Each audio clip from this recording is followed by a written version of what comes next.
आणि ॲलोपॅथीमध्ये आम्ही दोघं प्रॅक्टिस करतो. मी मधुमेह तज्ज्ञ म्हणून आणि सर कार्डिओलॉजिस्ट म्हणून. पण आजकाल आम्ही जे पेशंट बघतो की स्ट्रेस खूप जास्त आहे आणि बरेच लहान मुलं सुद्धा आमच्याकडे येतात जे नीटची प्रिपरेशन वगैरे करतात. त्यांचा हार्ट रेट खूप जास्त असतो. तर त्यांना सुद्धा आम्ही हा सल्ला देतो की तुम्ही कमीत कमी 15 ते 20 मिनिट रोज ध्यान आणि प्राणायाम करायलाच पाहिजे. तर आपल्या भास होतो तेव्हा आपलं सिम्पॅथेटिक नर्वस सिस्टीम कार्यरत होत असतं. आणि जेव्हा आपण शांत असतो, जेव्हा स्ट्रेस फ्री असतो, झोपेत असतो, तेव्हा आपलं पॅरासिम्पॅथेटिक नर्वस सिस्टीम कार्यरत असतं. तर जी झोपेमध्ये आपलं पॅरासिम्पॅथेटिक एनर्जी काम करते तसंच.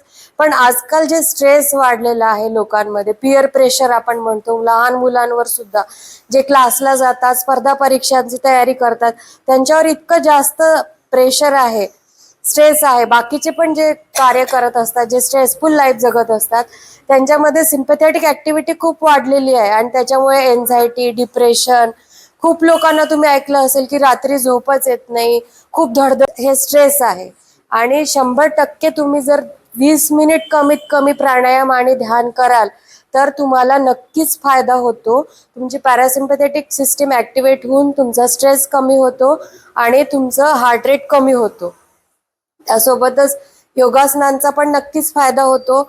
आता मी डायबिटीज, आम्ही प्रॅक्टिस सरांनी जसं सांगितलं तसं डायग्नोसिस वगैरे आम्ही सगळं करतो. पण त्याच्या खाली येऊन अजून लोकांना होऊच नाही रोग, म्हणून सुद्धा आम्ही दोघं कार्य करत असतो. आणि जसं जगताप सरांनी सांगितले की आम्ही आता जो दयानंद हॉलमध्ये कार्यक्रम घेतला की त्याचा मूळ उद्देश हा होता की लोकांमध्ये आजारच होऊ नये.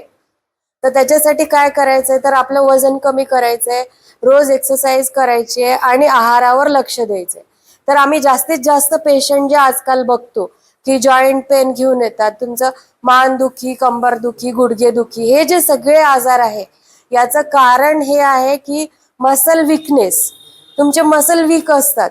तर समजा गुडघे तुमचे दुखत आहे, आजूबाजूच्या मसल्स आहेत त्या जर स्ट्रॉंग बनवल्यात तर तुमचं बॉडीचं वेट हे त्या मसल्स उचलून धरतात आणि तुमची म्हणा किंवा सगळे मणक्यांचे व्यायाम, मणक्यांचे जे दुखणे आहेत, या सगळ्यांवर उपचार म्हणजे तुमचे मसल्स स्ट्रॉंग करणे.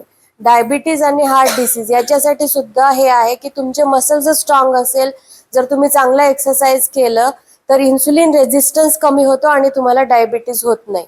सध्या मसल इज द लार्ज, म्हणजे it is the most important organ for longevity of life. म्हणजे तुम्हाला जर एक चांगलं निरोगी आयुष्य जगायचं आहे तर त्याच्यासाठी सगळ्यात आधी तुमच्या मसल स्ट्रॉंग केल्या पाहिजे.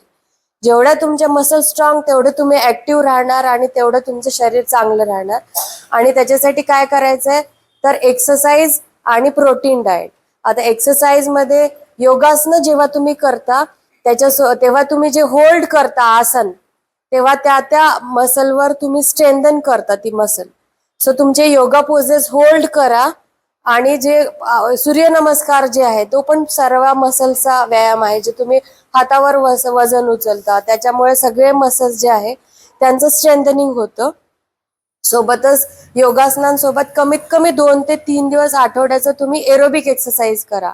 म्हणजे सायकलिंग, स्विमिंग, जॉगिंग किंवा ब्रिस्क वॉक याच्यापैकी जे काही तुम्हाला जमतं ते. आणि आठवड्यातून कमीत कमी 2 ते 3 दिवस हे करायचंय. सोबत बाकीचे दिवस तुम्ही मसल ट्रेनिंग, योगासनं जे आहे तुम्ही पोज होल्ड करा. आणि त्याच्यासोबत रोज 20 मिनिट कमीत कमी ध्यान आणि प्राणायाम करा. तर तुमचा सर्वांगीण व्यायाम आणि तुमचं जे शरीर जे आहे ते एकदम सुदृढ राहण्यास मदत होते. आणि दुसरी महत्वाची गोष्ट म्हणजे आहार. तर इंडियन डाएटमध्ये सगळ्यात मोठा प्रॉब्लेम म्हणजे प्रोटीनची कमतरता.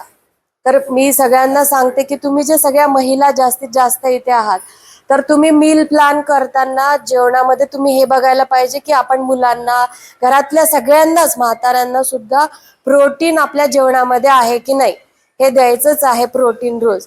नुसतंच आपण भाजी पोळीचा डब्बा देतो त्याच्यामध्ये प्रोटीन कमी जातं. वरणच आपण देत नाही मुलांना. तर भाजी पोळी सोबत 1 वाटी वरण मुलांनी खाल्लंच पाहिजे. सगळ्यांनी घरामध्ये वरण भात भाजी पोळी हे सगळं खा.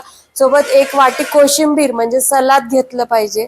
त्याच्यासोबतच म्हणजे हाय प्रोटीन, जर कोणी जर नॉनव्हेज खात असेल तर एग्स जे आहे it is the high quality protein. तर सगळ्यांनी रोज थोडे बॉइल्ड एग, जे नाही खाऊ शकत त्यांच्यासाठी दूध, दही, ताक, पनीर, म्हणजे हाय क्वालिटी प्रोटीन जे आहे ते दुग्धजन्य पदार्थ व्हेजिटेरियन डाएटमध्ये याच्यामध्ये सगळ्यात चांगलं प्रोटीन असतं, हाय क्वालिटी. सगळे अमायनो ऍसिड असेन्शियल जे आहे ते त्याच्यामध्ये असतात. म्हणून रोज सगळ्यांनी दुपारी वाटीभर दही खाल्लं पाहिजे, रात्री झोपताना दूध घेतलं पाहिजे, सकाळच्या नाश्त्यामध्ये स्प्राउट्स घेतलं पाहिजे, दही किंवा दूध, पनीर, जे काही तुम्हाला शक्य आहे. तर घरातल्या सगळ्यांना तुम्ही प्रोटीन भरपूर द्यायचा प्रयत्न करा, चांगलं डाएट ठेवा, बाहेरचं काहीही खाऊ नका, तळलेलं आणि गोड फार कमी खा. म्हणजे रेग्युलर जे आपलं डाएट आहे त्याच्यामध्ये असं फॉर्म्युला आम्ही सांगतो की 9-10 दिवसामध्ये एकदा तुम्ही काहीतरी तुमच्या मनाचं खाऊ शकता, म्हणजे थोडंसं गोड किंवा थोडंसं तळलेलं. पण बाकीचे जे 9 दिवस आहे ते आपल्याला रेग्युलर एक बॅलन्स डाएट घ्यायचं आहे, म्हणजे ज्याच्यामध्ये प्रोटीन असलं पाहिजे, फायबर असलं पाहिजे, भाजी भरपूर असली पाहिजे, नंतर पाणी कमीत कमी 3 ते 3.5 लिटर रोज पिलं पाहिजे. तर हे आहार झाला, व्यायाम, हे जर तुम्ही रेग्युलर केलं तर तुम्हाला आजारच होणार नाही. म्हणजे हे जर नाही झालं तर त्याच्यामध्ये आम्हाला जास्त आनंद आहे. म्हणून आजकाल आम्ही अजून खाली जाऊन, कारण जसं भारत हा जागतिक मधुमेहाची राजधानी होत आहे, मधुमेह भारतामध्ये खूप जास्त वाढत आहे, तर हे प्रमाण पहिलेच